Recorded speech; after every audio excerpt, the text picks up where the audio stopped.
காலையில எந்திரிக்க வேண்டியது, நீட்டா குளிச்சுட்டு சாப்பிட்டு ரீல்ஸ் பார்த்துட்டு மடி தூங்க வேண்டியது. எந்திரிக்க வேண்டியது, சாப்பிட வேண்டியது, ரீல்ஸ் பார்க்கறது, தூங்க வேண்டியது, ரிப்பீட். எந்திரி, சாப்பிடு, ரீல்ஸ் பாரு, தூங்கு. எதை நோக்கி வாழ்க்கை போயிட்டு இருக்குதுன்னு துள்ளி அக்கறை இல்ல. ரீல்ஸ் பார்க்கறது தானே முக்கியம். பாருங்க ஏன்னா நாளைக்கு ரீல்ஸ் பார்க்கறது தானே உங்களுக்கு சோறு போட போகுது லைஃப்ல. என்ன கோல் செட் பண்ணி வச்சிருக்கோமோ அதை மறந்துட்டு அதை தவிர எல்லாத்துலயுமே பண்ணி பார்த்துட வேண்டியது.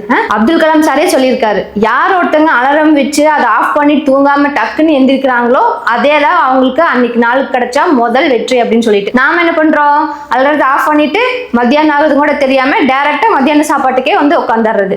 ஒரு துளி அக்கறை வேணாமோ நம்ம லைஃப் மேல. ஒரு மாசத்துக்கு நான் சொல்றேன் இந்த டிப்ஸ் எல்லாத்தையுமே ஃபாலோ பண்ணி பார்த்துட்டு உங்க லைஃப் ஸ்டைல் எல்லாமே சேஞ்ச் ஆயிருக்கா இல்லையா அப்படின்ட்டு மறக்காம கமெண்ட் பண்ணுங்க. முக்கியமா யாரெல்லாம் மாத்தணும்னு நினைக்கிறீங்களோ வீடியோவை நம்ம யூடியூப் சேனல் இருக்கிற லாங் வீடியோல கிறிஸ்டல் கிளியரா சொல்லியிருக்கேன். இன்ட்ரெஸ்ட் இருக்கிறவங்க செக் பண்ணி பார்த்துக்கோங்க. பிடிச்சிருந்துச்சுன்னா லைக் ஷேர் கமெண்ட் எல்லாமே பண்ணிக்கோங்க. இதே மாதிரி சூப்பர் மோட்டிவேஷனல் வீடியோஸ் உங்களுக்கு கொண்டு இருக்குன்னு வச்சுக்கோங்க. மறக்காம நம்ம சேனலை சப்ஸ்கிரைப் பண்ணி வச்சுக்கோங்க. Thank you for watching.